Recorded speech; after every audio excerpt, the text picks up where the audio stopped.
Hey everybody, Ed here with the Digital Digest, and today I wanted to share a quick comparison between the LG G Pad 8.3 on the left and the Samsung Galaxy Tab Pro 8.4 on the right. These are two very similar tablets in terms of form factor because we've got an 8.3-inch Android tablet on the left and an 8.4-inch Android tablet on the right. In terms of pricing, they're also very similar. The G Pad retailed originally at launch for $349.99. You can now find it for as low as $300. The Tab Pro 8.4, on the other hand, just launched and is priced firmly at $399.99 for the 16GB version. So in terms of comparative price points, by the way, both do have 16 gigs of internal storage, Wi-Fi connectivity that is dual band, although the Samsung tablet does support AC connectivity, which the LG device does not. In terms of overall specifications, they're close, and I think for day-to-day performance, most users will not necessarily see a difference beyond anything other than the screen, because there is a very clear advantage for the Samsung, and that's because the 8.4-inch Pro on the right has a 2560 by 1600 resolution clear type LCD, and it frankly is one of the best looking displays that I've ever seen on any device, let alone a tablet, especially a sub 10-incher or anything larger for that matter. And this is the same resolution screen that Samsung employs on all of their Pro tablets right now, which is interesting and in some senses makes the 8.4 the most unique because it has the highest pixel density among at least Samsung's Pro offerings. Now the LG tablet, on the other hand, has the same resolution as the Nexus 7, 1920 by 1200, which certainly makes it competent in terms of competing with the iPad mini Retina. The Samsung, on the other hand, just kills the Retina, in my opinion, from what I've seen. But comparing these two, of course, the fact that you're paying less for the LG is one way of justifying that you're not getting that extra resolution, but you can also make the very clear argument that they're so close, and quite frankly, it's such a small screen size, 1080p or 1200p is more than enough.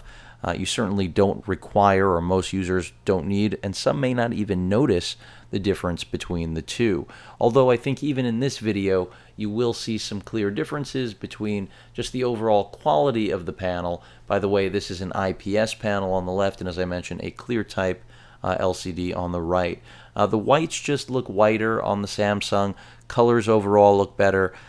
Samsung shining where they traditionally do. And don't get me wrong, LG and Samsung, they're pretty much the two largest manufacturers when it comes to displays these days, and everyone has their favorite, but at least when it comes to these two tablets, the Samsung screen not only outclasses the LG in actual resolution, but color accuracy and performance as well. But that's not to say that the LG does not look really, really good, and when comparing it to something like the Nexus 7 or other sub 10-inch tablets, I think it's pretty much best in class outside of the tablet to its right. So screens aside, let's talk about processors, because that's really important for a tablet that's being pitched in both cases as more premium than something like a Nexus 7 or even a budget Tegra Note. And granted, the Tegra Note 7 does have a Tegra 4 processor, which is superior to the chip under the hood here in the LG G Pad 8.3. So we've got a Snapdragon 800 Pro on the right, which is pretty much the best mobile processor on the market, depending on your needs. The Tegra 4 a little bit better for gaming, depending on whether or not you care about Tegra 4 optimized gaming in general. But overall, the 800 is the class or the processor right now to own in top tier devices. The same one that's found in the Note 3, Samsung's flagship phone, and this really does look like a 8.4-inch Note 3. Key difference being there is no Note experience here. The speakers are bottom mounted. I'll get to that a little bit later, but again, that quad-core processor in here is just simply beast. On the other hand, the LG tablet employs a Snapdragon S600, which, while not as powerful as the top tier 800, is still one of the better mobile processors on the market, and you'll find it in a lot of competing higher-end tablets at higher price points than the one you're looking at here. I will point out, though, that even though the Nexus 7 runs an S4 Pro, it technically is on the same pace as the S600 for those of you curious, but that's something where I'll probably end up comparing the LG G Pad 8.3 to the Nexus 7 as well. So both have really competent quad-core processors, but there's no question Samsung the better of the two, and they both are coming from the same manufacturer. So 600 versus 800, even if you know nothing about the chips, the numbers tell the tale. But I can assure you the capability here will outperform the 600 in just about every form and fashion. Also in terms of graphics, this tablet, that being the Samsung on the right, superior. And that's because the Samsung is substantially more expensive at its $500, at least current retail. You're looking at, right now, a realistic $100 price difference between two 16GB Wi-Fi only Android tablets that almost have the exact same screen size and very similar weight as well as overall form factor. Very little bezel, both very minimalist in terms of design. No buttons on the LG. We do have a back, home, and multitasking button on Samsung's device, and that's because Samsung has had that uniform device or structure across all of its tablets and phones for quite a while now. In fact, the modification of the menu over to a multitask button was a really big step for them. Both have overlays. Samsung goes with what used to be TouchWiz, now rebranded as Magazine UX, which really just builds Flipboard into the overall experience and does offer, Samsung offers quite a bit of perks, as they dub them, when you pick up their tablet. You will not find that with the LG, but in terms of RAM, both are at 2 gigs, so fairly standard, par for the course. I would like to think for tablets in this sort of price point range, as well as overall quality. In terms of Bluetooth, both support 4.0. I mentioned before, dual band Wi-Fi on each of these. You also have GPS on each of these tablets. And in terms of software, both really try to hold your hand. Samsung's been doing that for years. LG, brand new to the business, finally just coming back. So they're just getting into the mix. Plastic build on the right with a rubberized textured back. More metallics in the LG, so LG gets the nod when it comes to build quality. But again, I'm not in any way saying that the Samsung doesn't have solid build quality. The LG just feels a little bit more substantial because of the metallic backing, which I'll show you when I get these tablets flipped over. You can see two very different keyboards here. Samsung, a lot more time in the business in refining the keyboard, no question about that. Let me go ahead and navigate over to ESPN. And this will be good because it'll also act as a little bit of a speed test. Remember, I am nowhere near my router. Both are on the same band, 5 gigahertz, on my router itself. And I have to be reminded of this awful nickname. But you can see the Samsung loaded up considerably faster than the LG. And even when it comes to responsiveness, it just seems like it's not just a matter of the actual software and how it's driven. I feel like the Samsung does generally yield a better experience overall, and it should. It's the more expensive device. Again, the hardware buttons here that don't eat into screen real estate do on the G Pad 8.3. That's not a big deal. Any Nexus user will tell you that's part of your life in terms of when it comes to tablet and phone use. So let me go ahead and go to the actual real site, since they decided always to default to the mobile. And again, it should come across really clearly, the screen resolution difference. And again, the load time there. And the whites and the color saturation, everything that I've been talking about. But there you can see, side by side, full zoom there on at least the top text headlines for ESPN. And, how much of a difference you'll actually be able to see? Negligible. I mean, the human eye only so capable. But this is definitely a brighter screen also, which will come through in the video. And just clearly, again, to my eye, this is the best display I've ever seen. So if I took this out of the picture and we were just doing the LG G Pad 8.3 review, which of course I will be doing, there's no question the G Pad would get its praise. But in this comparison, the screen just kills it. So processor, of course, goes to Samsung. Screen so far to Samsung. Bluetooth performance, a wash essentially. Wi-Fi performance goes to Samsung again. And also the fact that the buttons aren't eating into screen real estate. I personally still prefer that, but that's an editorial. That's not a matter of just a fact for any user. Some of you will prefer having the more Nexus-esque experience. Beyond that, let's get over to some real software. As I mentioned, both tablets do hand-holding, but LG definitely emulating Samsung in this regard because Samsung's been doing it for years, trying to basically bring users over from Apple and show them that it's not difficult to learn. The learning curve isn't so intensive or grueling. So we've got some of that now with LG as well. Very similar looking home screens. That's not a new thing. LG has been making phones for a long time. It's just they haven't been in the tablet business. So they're not, the software here, don't get me wrong, isn't a new thing. LG's been doing this for a long time. They're not copying Samsung, but things do look really, really similar. In terms of web browsers, Samsung does have their own as well as Chrome. However, with the LG offering, I believe Chrome is the only thing you're getting stock. They do not include their own web. Oh, no, excuse me. They do have a WebKit browser. I take that back. I just haven't been using it. In terms of software, though, you can see things look a lot more cluttered here than they do when we jump over to the app drawer for the Samsung tablet. And that's, again, I think speaking to the maturation of Samsung, realizing that the consumer in general wants a really clean, simple interface. I don't know if you want to just call that taking a lesson from Apple, whereas the LG looks more like every other Android device out there. And this is, again, going to be, I think, more comfortable for someone who doesn't want to feel like they're in a foreign environment, but rather just a traditional Android tablet experience like the LG has to offer. Both have their advantages and disadvantages, but let's keep in mind these are both just app and widget screens after all.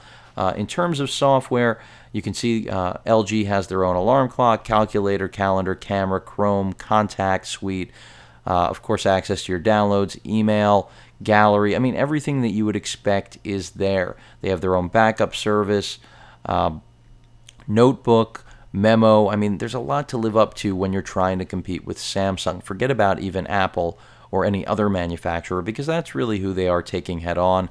That's why these tablets are almost exactly alike, at least in terms of form factor and size. Q-Pair for pairing with phones, something Samsung also does with their Galaxy lineup. After all, what good would the Galaxy brand be if it didn't really uniformly, cooperate with each other across both phone and tablet experiences and sync up nicely? And then all of the streaming media services that you already expect to see. But again, Samsung has really cleaned it up and refined it in a way that, of course, LG is just inherently behind. But some people will appreciate the extra software LG gives. I mean, Polaris, nowhere near the Office suite you're getting here with Samsung, nor are you getting any of the perks, as I mentioned before. That Handcom Office suite really does kill Polaris. I mean, Polaris is good, don't get me wrong, but Samsung's giving you something that really many would argue is just as good as having Microsoft Office. Beyond that, other things that you should note, I mean, of course, a task manager included there. LG does some things to make you feel at home as a power user because even though this isn't an 800, this S600 is still a really solid performer. In terms of remote control, let's not forget Samsung has not become famous, but at least everyone's aware. Infrared remote control feature is built in to all of Samsung tablets, especially the Galaxy lineup, of course, at this point. That's something that LG has emulated as well, and LG also offers that capability, so they do have their Quick Remote app, which will bring up the ability to basically customize and create an ecosystem for controlling your infrared remote-based devices from your tablet, much like Samsung as well as Sony has been doing for a long, long time. But to take a look at the settings menu, that's where I also wanted to show all of you what that looks like in terms of the differences between the two. Again, I can't help but feel like there are a lot of similarities, which is good and bad. Samsung has cleaned things up a little bit from the TouchWiz UI that they used to be using. KitKat here, in terms of, let me see if there are any updates right now as of at least the status of this review for this comparison. I'll jump to the update center and let's see. Okay, so we are current. I did think we were, but you never know. I mean, I could be filming and all of a sudden we actually have an update. But when it comes to the actual software, I mentioned we're running version 4.4.2 here, I believe. I'm going to double check on the version of KitKat, and yes, it is 4.4.2. But in terms of with the G-Pad, I believe we are not at that level. Let me see. Oh no, we are not, as I said before. So correct. 4.22. So in terms of software, again, advantage goes to Samsung. Again, with the exception of taking into account that both of these have these overlays. So for some people, the fact that it's even running KitKat, they may not think is relevant, but trust me, it is. Every time you get an OS update, it's a benefit because both of these devices, the roadmap for their updates will eventually end, and that's something to realize. These aren't Nexus devices that Samsung or LG are going to continue pushing updates to because they plan to make products to succeed them that they hope you're going to buy next year or the year after that. A little tip, again, hand holding from LG showing you that you can double tap to wake up the screen and you can turn it off. This is all stuff that Samsung's been doing and LG for a long time, again, to acclimate new users to their devices. So, more home screens here, and then also an introduction to basically the features of the tablet on the LG here on the left. It almost didn't bring it up, but there it does. And similar to like the Flipboard experience you get here with the magazine UX, which Samsung has built in, and that's because Samsung had Flipboard in the Galaxy Note 10.1 2014 edition implemented, and it was really pretty to look at, had some issues with functionality, and they've refined it in this KitKat build. So now you have a business home screen to manage your calendar, appointments, email, and office documents, as well as business news, and you can customize this. And then you can also jump over to your entertainment lifestyle section. So really Samsung giving you a home screen that makes sense for everything rather than just, a load of pages that are a mess that, yeah, you can organize yourself clearly, but they're giving you at least a basis and infrastructure to begin with. In terms of apps here, this is again the feature guide telling you about the design of the tablet, the actual hardware internals, the screen, which even though they're saying uncompromising, this is the uncompromising screen when comparing these two. Q-Pair, allowing you to seamlessly connect and link with any Android smartphone, but of course they'd prefer LG. Knock on, as we just were shown, to tap the screen to turn on and off. Q-Slide, which will allow for multitasking with gestures. The slide aside feature, again, multitasking. And quick memo. These are all things I'll get to if you're interested. If you really want to see that, then focus on my actual review of the G-Pad 8.3. But very similar. I mean, here in the widget for weather, we don't have the ability like we did with the Samsung to add events or, jump to our portfolio and add stocks through Yahoo Finance. But still, there are some benefits, that you are buying into with the Samsung product. There's no question about it. I mean, just the multitasking feature itself is something that is so much more fleshed out in this device than in any other on the market. Split screen, readjust. You have the ability to do even more with those split screen options right there, flipping them. Just eliminating one. All sorts of things. And then you have the perks, which I've mentioned 3 times already, but I'm not going to get into it because that's not what this video is about. Perks shouldn't be your selling point for a device. It should be your comfort and happy overall happiness with what it provides and whether or not it really accomplishes the tasks that you set out to do with it. But most of the included software here, the video editor is a cute little thing to have, but in terms of practicality, again, it's meant to be used with the camera on board, which is something I personally don't use, but I'm sure there are some of you out there that will. Samsung has their own app store, but again, most of the applications here are targeted towards pros. The remote PC, the WebEx service, the Office suite. There's no question the camera capabilities here on the Samsung better than that of the LG. And finally, LG finished loading up the video editor. I'm not going to take you through that today either. But just overall, two really solid tablets. Battery life very similar also. You're looking at 10 hours here on the right and roughly the same on the left. Speaker performance also solid. Both use micro USB for charging. I found that in terms of speed, they're both very fast, and that's because they both use similar processors that benefit from very quick charge times. So that's a good thing. Let me go home there, jumped into camera mode. And again, form factor, really, really similar in terms of the actual thickness of these two tablets.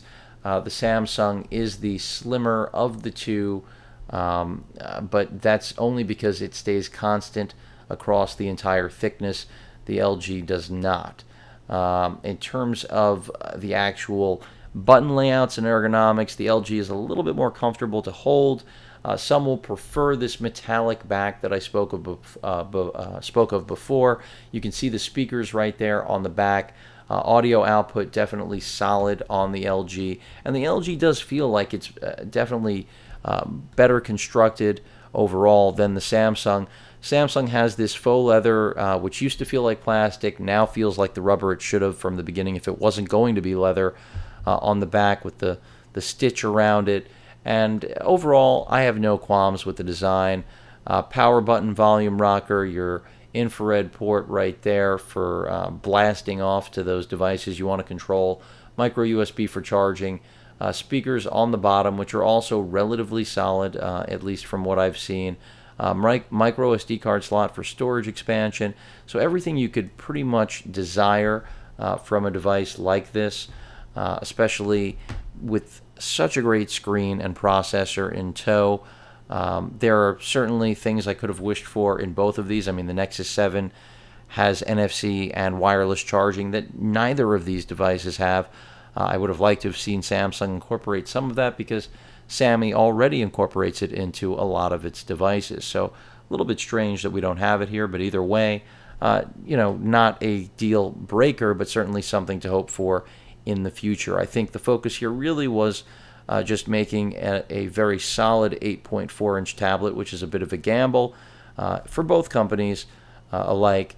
And in Samsung's case, really giving you the best of everything and focusing on polishing the software experience more so than just having new bragging rights. LG just getting their feet wet in the business, and I think is a first-time offering, a first effort. This is a great one. I mean, solid build quality, great screen, a strong quad-core processor, good graphics performance, I would say decent cameras, complemented by an overlay that in some ways some may prefer to Samsung's, a little bit less bloat than the Magazine UX, but still plenty of its own. Quick access in the same way Samsung has in their notification bar, giving you access to all sorts of controls as well as settings.